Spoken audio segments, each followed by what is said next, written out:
Welcome back to the Naked Connection. This is the show that supports driven men to reach sexual mastery and build deep connections. What's up, you guys? It's Kirsten, and today we are diving into a listener question that I think so many of you are going to relate to. It's all about what happens when you and your partner have completely different ideas about what great sex actually looks like. So before we jump into this listener question, make sure that you hit that subscribe button so that you don't miss a single episode. Trust me, your sex life and that special someone will thank you for it. So I received this questionnaire from a listener who wants to stay anonymous, but man, does it touch on something that I see quite often when working with individuals and couples. So here is what he wrote. Hey, I definitely wish to stay anonymous, but wanted to say I love your podcast and was hoping to ask you this question. Hope it's not too drawn out and graphic, but here we go. It often feels like me and my wife are in opposite worlds. Her critique of our sex life is I like foreplay too much. I have done lots of research about both the male and female body and psychology of arousal and all of those things and like to take my time. I like to just be present in the moment with my wife, kissing and touching slowly. I love talking to her and telling her how beautiful she is and specific things about her body that I love, how they feel and taste, etc. I always say I want us to both climax, ideally, and if she needs a long time or if she can't, it's okay, and I don't get upset. And I just want to enjoy the experience, but she always tells me she wants it to be passionate and genuine, which in action ends up being like, get in, get off, get out. And to me, it always feels as if she's rushing for it to be over. Sometimes if I get close to climax within a couple of minutes, typical guy issue, and ask if we can slow down because I don't want this time to end yet, she gets upset. I'm not sure what to do. Okay. All right. So first off, thank you for this question. This is so much more common than you might think. And I want you to know that both you and your wife's approaches to sex are completely valid. But what we're dealing with here isn't a right versus a wrong situation. It is a classic case of mismatched sexual blueprints. So let's dive into answering this question and let's get some.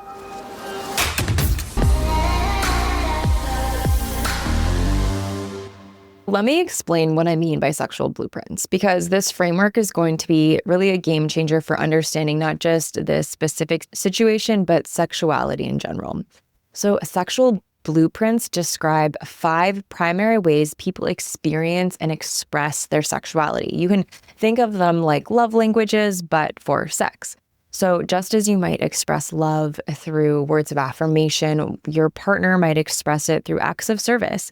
The same is true where you can have completely different sexual blueprints that are equally valid but expressed differently. Now, most people have a primary blueprint with maybe a secondary one, and understanding yours can really shift your entire sex life. So let me break down all 5 of the blueprints so you can start identifying which one resonates with you most, and maybe which one your partner might be, and then we'll address this question and how to move forward. All right, so the first blueprint is this. We have the energetic blueprint. Energetics are all about the space between, the anticipation, the tease, the buildup. If you are an energetic type, you might get more turned on by almost touching than by actual touching. You love the energy exchange, the eye contact, the breath work. For energetics, sometimes the most incredible sexual experiences might not even involve any genital contact. You're aroused by presence, by intention, by that electric feeling when someone wants you but doesn't immediately act on it. So if you're energetic, too much direct stimulation too quickly can actually be overwhelming and shut you down. So that's the first blueprint. The second blueprint is the sensual. So this sounds like actually our listener's primary type. So sensuals are all about the 5 senses. You want to see, to hear, smell, taste, and really feel everything. So foreplay isn't just part of sex for you. In many ways, it is sex. So you love massages. You want to explore every inch of your partner's body. You might spend an hour just kissing. Maybe there's music playing, light touching, textures, there's temperature. All of this really matters to you. And if you're sensual, quickies might feel really unsatisfying because you need time to really drop into your body and savor the experience. The third blueprint is sexual. So sexual types are more generally focused and direct. You know what you want and you want it now. You can get aroused quickly and you prefer efficient pathways to pleasure. So if you're a sexual type, you might think, why spend an hour on foreplay when we could be having intercourse? You're not opposed to other activities necessarily, but really that genital stimulation and that physical orgasm are your primary focus. And this actually might be where our listener's wife is operating from. Now, the fourth blueprint is kinky. Kinky types are really aroused by the taboo, by power exchange, by anything that feels psychologically edgy or forbidden. This doesn't necessarily have to mean whips or chains. It can be as simple as role play or the thrill of having sex somewhere that you might get caught. Now, there's kind of two different subcategories of kinky. There's the psychological kink, which is playing more into the thrill of being caught or the role play of meeting someone out in the world. Or there's the more physical kink. So that is where the different sensations, where some of the whips, the bondage, things like that are going to come into play. And if you're kinky, vanilla sex is potentially going to feel boring because you need that psychological element, that sense of breaking rules or exploring power dynamics to really get turned on. And then finally, number 5, we have what's called a shape shifter. So shape shifters are turned on by all of the above, but they need variety. So if you're a shapeshifter, what turns you on depends entirely on your mood, your partner, the situation at hand. So one night you might want slow, sensual exploration. The next night you might want a kinky power play. And the night after that, you might be really excited by the idea of having a fast quickie. Shapeshifters often feel like sexual chameleons, so to say, and you can match and enjoy your partner's blueprint, but you also need diversity to really stay engaged. Now, back to our listener situation. I'm hearing some really strong sensual energy from the male who wrote in.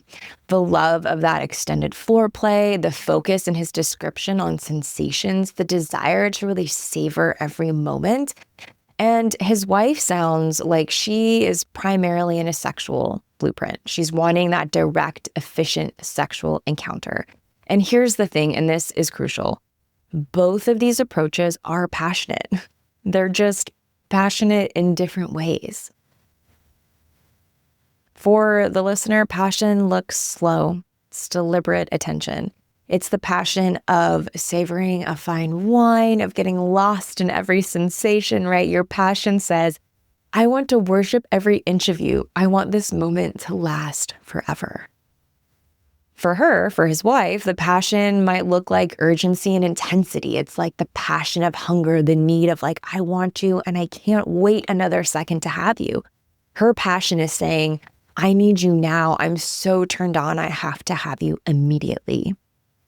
You see, neither of these are right or wrong, but when you don't understand each other's sexual foundation and blueprint, it can feel like you're speaking completely different languages. He is speaking French and she is speaking Chinese, and they are like, I don't understand what you're saying, but they're saying similar things. Now, with all of that said, there might be other factors that play here too. Sometimes when someone seems to be rushing through sex, it can actually indicate a couple of things. One, it can indicate some performance anxiety or pressure to orgasm quickly. It can indicate feeling self-conscious about their body during sexual sessions. It can also indicate maybe that there are some past experiences that have taught them that sex should be efficient. Or there could be some hormonal factors that are affecting arousal patterns. It could also simply mean that you have a sexual blueprint that craves efficiency, as we were just discussing. The key insight here in this listener's question is that when his wife says to him, you like foreplay too much, she's not necessarily criticizing his sexuality. She's actually expressing that her sexual style doesn't really match what makes her feel most connected and aroused. So what can you do about this? We are about to get into some strategies. So number one, have a conversation outside of the bedroom about sexual blueprints.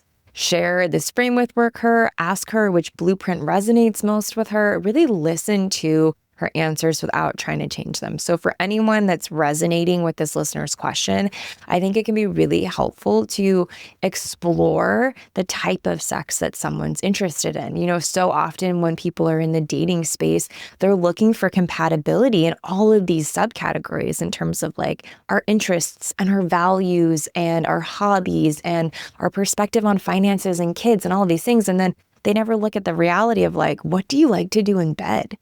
And sexual compatibility is really important here. So having a conversation about what is my blueprint and what are my desires.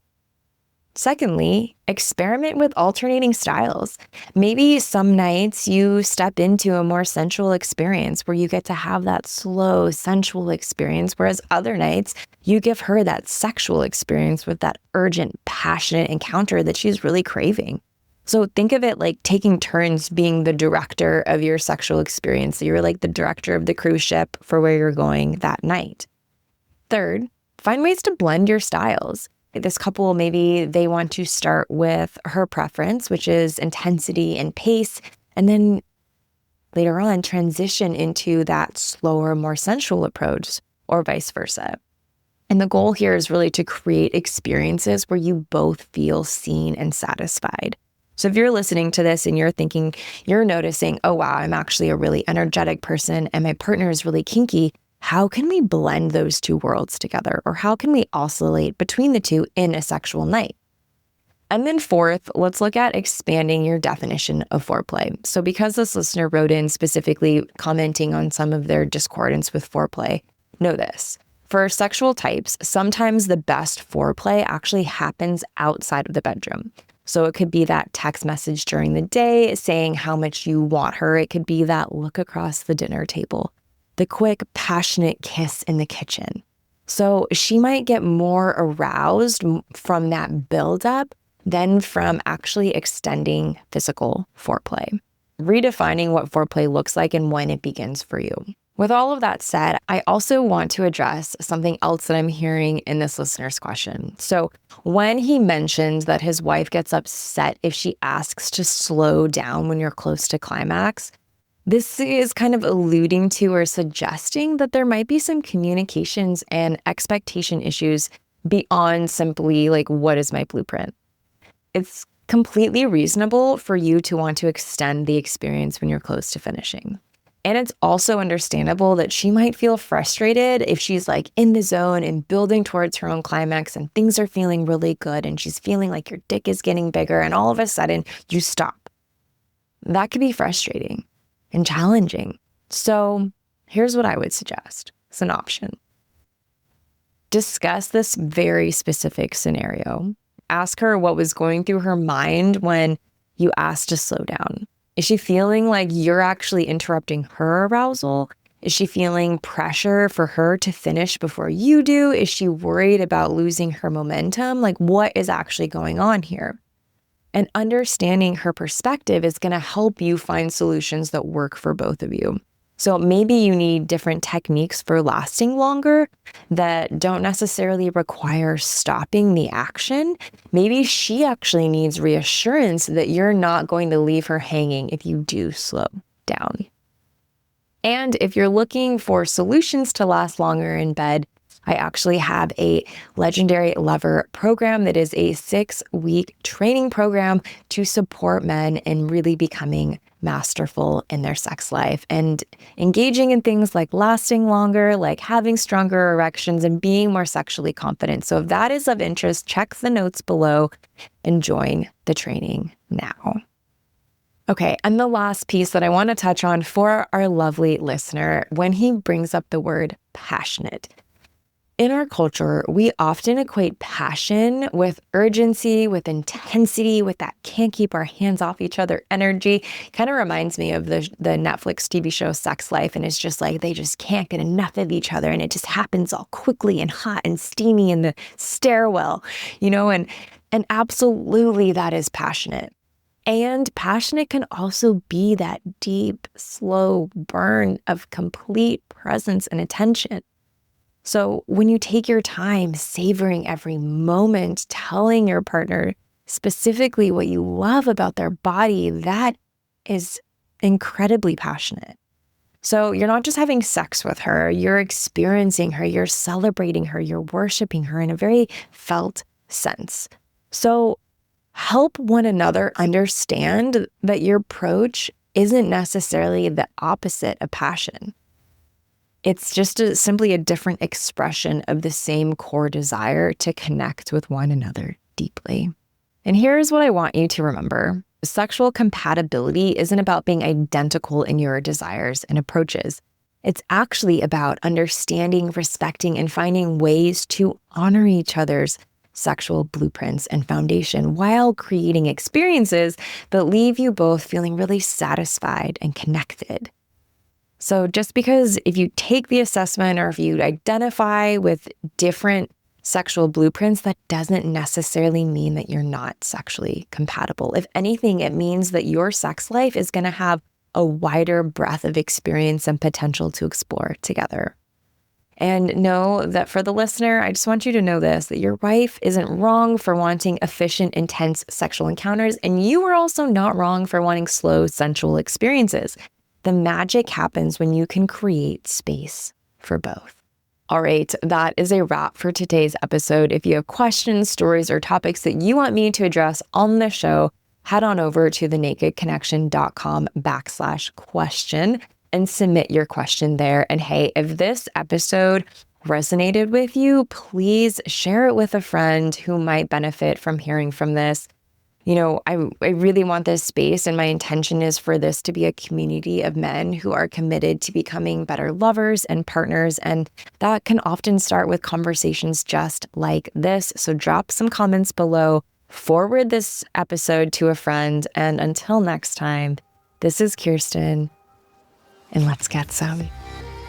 Thank you so much for tuning in to this episode of The Naked Connection. Be sure to subscribe so you don't miss another episode.